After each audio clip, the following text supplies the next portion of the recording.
Hi everyone, I'm here today at the South Central Regional Library in the Collider space with April's Collider artist, Timothy Robertson.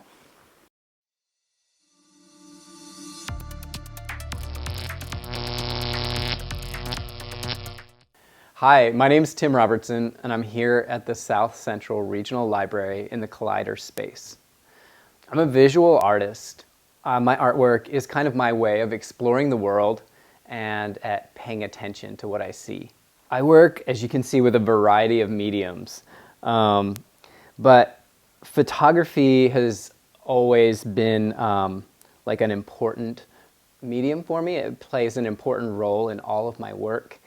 It was the first medium that really kind of caught my imagination as a kid, and so a lot of what I make still uses photography as a key element. Some of the mediums that I work with include books, really zines, which are smaller, more informal books. I like to work with zines because they take my images and they let me create a collection of them, but a collection that's a little bit more personal, that someone can hold in their hands and take with them and look at more than once and find their own meanings in. I also like zines because they're informal, which makes it easy to collaborate with other artists on them. So I like to work with other artists and designers to think of interesting ideas, to put images and words and colors and shape together. Film experiments. Most of my photography is done on film. A lot of it's 35 millimeter film, sometimes larger, and I like to use old expired film for my photographs. I also like to force film that's not supposed to go with a specific camera into another camera and do things like that. I also work with pigment transfers. A couple of examples of pigment transfers are here and here. This is also a pigment transfer. And encaustic. This piece is actually an encaustic pigment transfer. Encaustic is a type of medium that's made of resin and beeswax. And it's used for painting, and it's used for sculpture.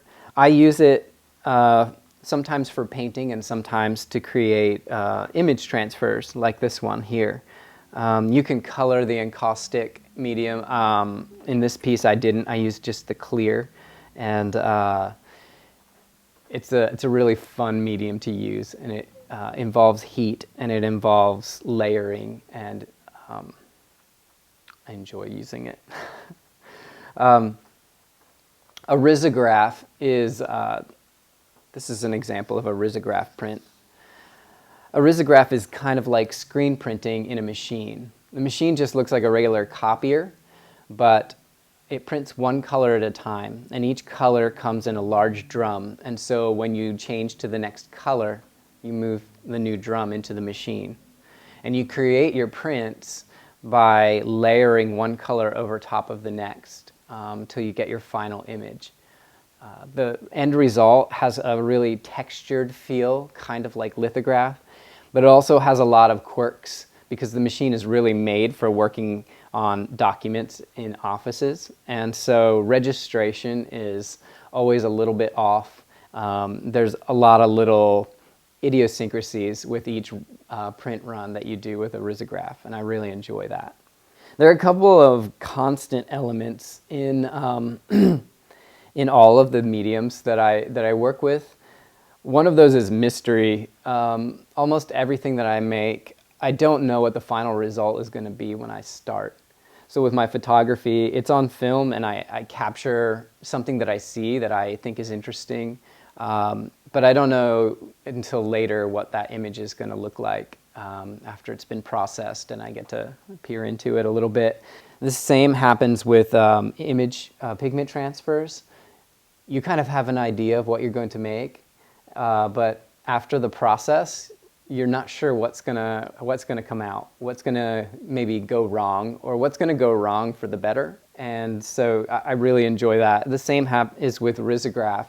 You start creating something, but you don't know what the end product is going to be until you're holding it in your hand.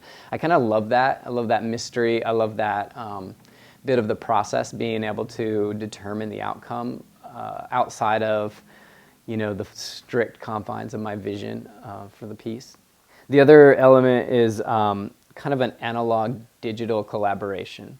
I was born in 1980, so I remember the world pre-internet and cell phones, but I also use those things every day. And so a lot of my work starts analog and maybe goes into a computer for adjustments or for taking part of the image away or for capturing part of what I wanted to make a print with, and then goes back into an analog process to becomes an object or an element that you hold in your hand, a print.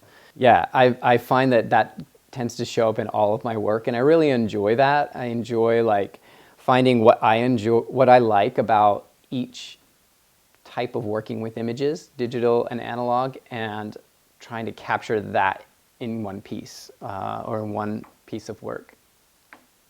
So when I look at all my work, some of the subjects that I go back to are really everyday items and scenes. A lot of my work looks a little bit not everyday here in Louisville because I've lived overseas, and that's really influenced the way I work and influenced the type of art that I make.